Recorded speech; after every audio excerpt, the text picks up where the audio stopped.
Side sleeping. There's a way to boost brain performance that has nothing to do with anything you actually do when you're awake. It's all about what position your body is in when you're not. Every day, your brain builds up metabolic junk, the cellular exhaust from all the heavy lifting your neurons do. A cleanup crew, known as the glymphatic system, takes out this trash, and its activity increases significantly during deep sleep.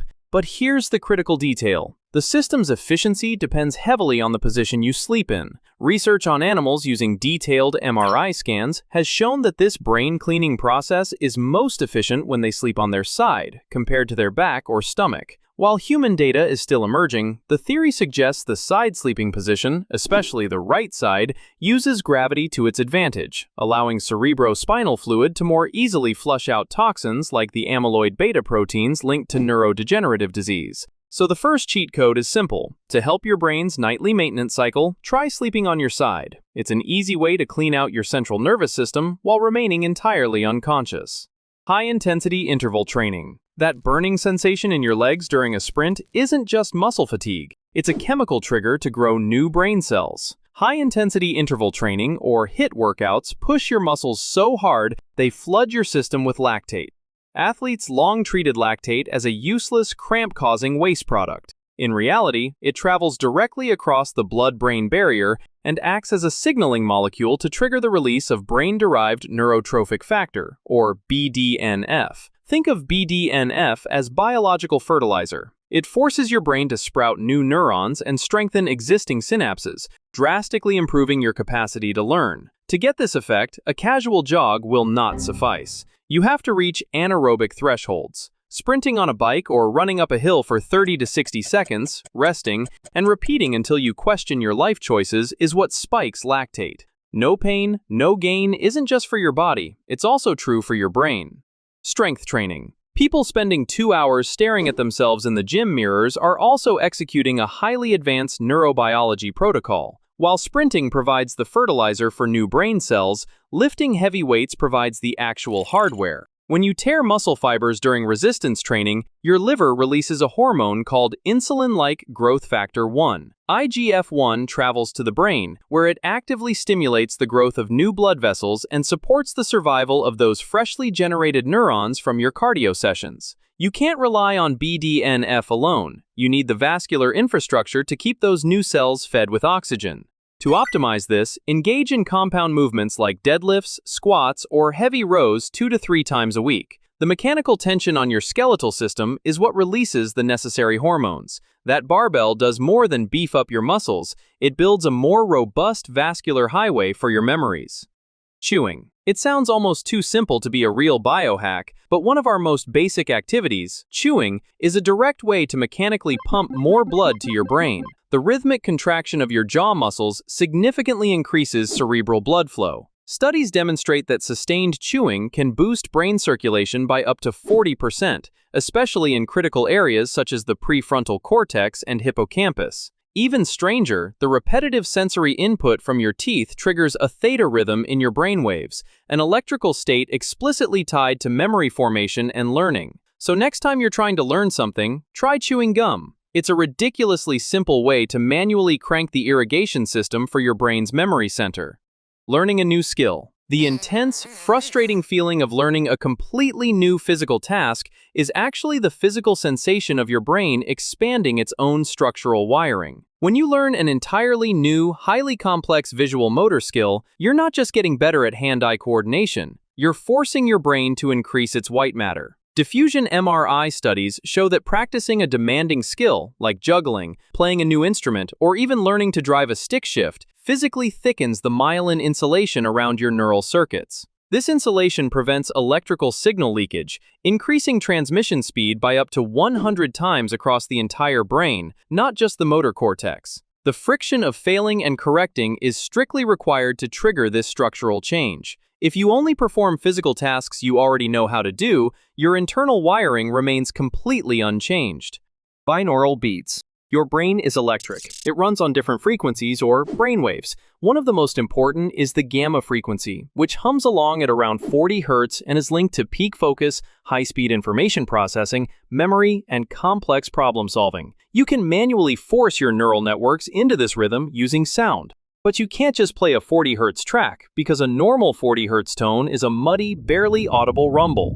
Instead, you have to trick your auditory cortex into hearing it. By wearing stereo headphones and playing a clear 320 Hz tone in one ear and a 360 Hz tone in the other, your brain creates a third phantom tone, the difference between the two, which in this case is a perfect 40 Hz. The theory of brainwave entrainment suggests that hearing this external rhythm shifts your brain to sync up, producing more of its own powerful gamma waves. It's the neurological equivalent of hearing a hidden message in a song, only this one might actually make you smarter.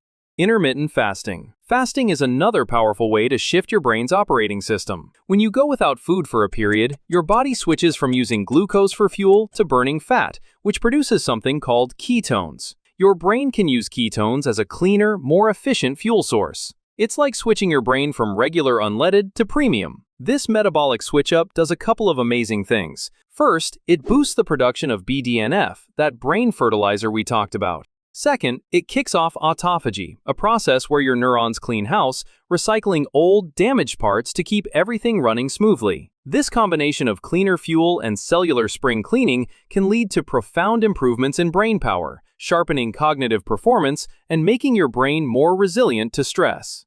It's called intermittent for a reason. You don't need to go on a miserable 3-day starvation retreat to trigger this. You just need a 14 to 16-hour window. Stop eating at 8 in the evening, skip breakfast, and drink only water or black coffee until noon the next day. Olfactory training. You can physically enlarge the memory centers of your brain simply by smelling different things for a few minutes a day. The olfactory nerve is the shortest cranial nerve in the human body, wiring your nose directly into the hippocampus, the region of your brain responsible for learning and memory. When you actively expose yourself to distinct, potent odors, you are stimulating this neural pathway. Research shows that deliberate smell workouts, intentionally smelling strong scents like eucalyptus, lemon, rose, and clove twice a day, structurally increases the volume of the hippocampus. This translates to measurable improvements in global cognition and verbal memory. You don't have to study or solve complex puzzles, you just have to open a few jars from your spice cabinet and take a whiff. The caffeine nap. Drinking a cup of coffee right before you go to sleep sounds like a biological contradiction, but it's actually a highly manipulated neurochemical exploit for locking in memories. Throughout the day, your brain builds up adenosine, a chemical byproduct that causes cognitive fatigue and actively blocks memory consolidation. A standard nap clears out some adenosine, but combining it with caffeine creates a biological multiplier effect. If you drink black coffee and immediately take a 20-minute nap, the sleep physically clears the adenosine from your brain's receptors. As those receptors empty, the caffeine hits your bloodstream and binds to the newly cleared neural real estate. Studies show this specific protocol drastically outperforms both normal naps and standard caffeine consumption for improving verbal memory and motor sequence learning. You are effectively wiping the metabolic waste from your hard drive and injecting a chemical stimulant to lock in the data you just learned. Nutrition. You can't just manifest better memory or focus. You actually have to consume the raw materials required to manufacture those thoughts in the first place. Neurotransmitters are chemical compounds built from specific amino acids, lipids, and gut bacteria. If you want more dopamine for drive, your brain needs L-tyrosine, concentrated in lean beef and eggs. To produce acetylcholine for sharp focus, your body needs choline, which you can get from egg yolks. And the myelin sheaths that insulate your neurons are constructed from fatty acids like omega-3s, found mostly in certain fish like salmon.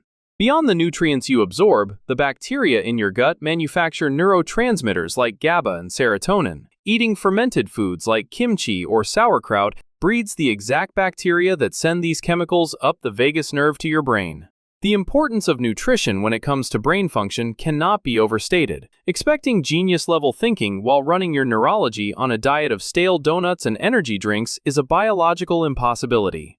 Nasal breathing. Breathing through your mouth doesn't just make you look foolish, it actively disrupts the electrical rhythm your brain requires to recall information. Breathing isn't just about oxygen, it also affects the timing of your brain's electrical signals. When you inhale through your nose, the airflow physically stimulates receptors in your olfactory bulb. Those nerves are wired directly into your hippocampus, the region responsible for building and consolidating memories. Every time you take a breath in, that physical stimulation sends an electrical pulse that triggers your memory circuits to fire on the same rhythm. Researchers have found that human memory is measurably sharper during the exact second you are breathing in through your nose because of this direct physical stimulation. When you breathe through your mouth, the air bypasses those nerves completely, so your brain never gets the signal to lock in the data. If you don't want to use mouth tape at night because you're reasonably afraid of accidentally suffocating in your sleep, at the very least, shut your jaw and force yourself to breathe exclusively through your nose while studying. Sleep.